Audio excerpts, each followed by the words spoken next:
Hi guys, it's me, Mikay Scanap, 23 years old, 5 years CKD patient. Tara, samahan nyo na naman ako ngayong araw sa bahay.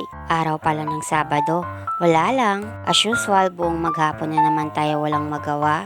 Alas 6 pa lang ng umaga ay ginising na ako dito ng nanay ko. Dahil ang sabi niya ay oras na daw ng PD ko kaya bumangon na ako. Wala naman akong choice kundi bumangon na dahil yun din naman yung sinabi niya. Pagkabangon ko pala dito ay inayos ko muna dito yung mga kumot na ginamit ko. Alam nyo na, pagkagising ko talaga, ito yung una-una kong ginagawa after ko mag-PD. Ay before pala ako mag-PD.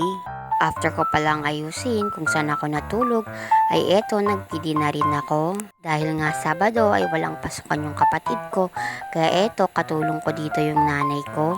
Mga alas 7 na kasi siya nagluluto ng pagkain. Ay sa ngayong araw ay hindi pala siya nakapagluto. Kaya eto bumili na lang siya sa may labas. Stopaw na baboy pala to. Alam na alam niya talaga yung paborito kong ulam. Isa din kasi talaga to sa paborito ko, yung stopaw. Kahit anong stopaw, basta stopaw. Nung sumapit pala ng alas 12 ng tanghali, as usual, nagpidi na ulit ako.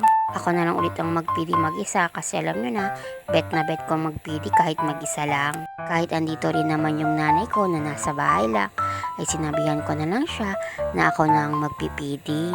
Dahil alam ko pagod din siya, lalong lalo na kahapon, pagod siya dahil sa kakakarga ng mga solusyon. Sobrang bibigat kaya nun, bawat boxes ay nasa 12 kilos.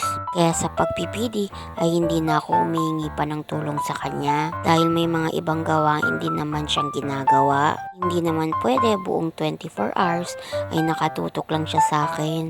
Siyempre may mga ibang gawain din siya na gusto niyang gawin. Kaya hinahayaan ko na lang. Madali lang man na magpili mag-isa. Kayang-kaya ko naman yan. At ayun, medyo napadami pala tayo ng hatak dito. Paano ba naman kasi ay tinaas ko na yung volume sa pag-iin ko ng solution. Embes na 1-1 yung pinapasok ko ay 1-3 na ngayon.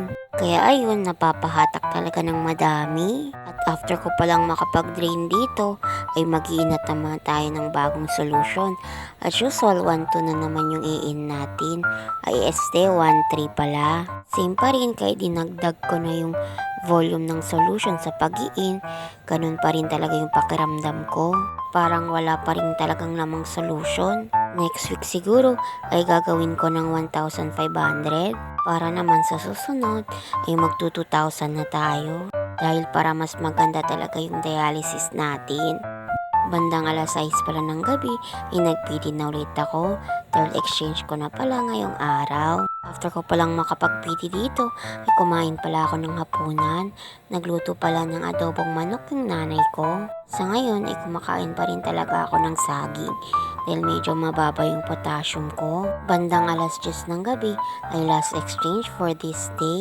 Red solution yung ginamit ko kaya hanggang dito na lang. Salamat!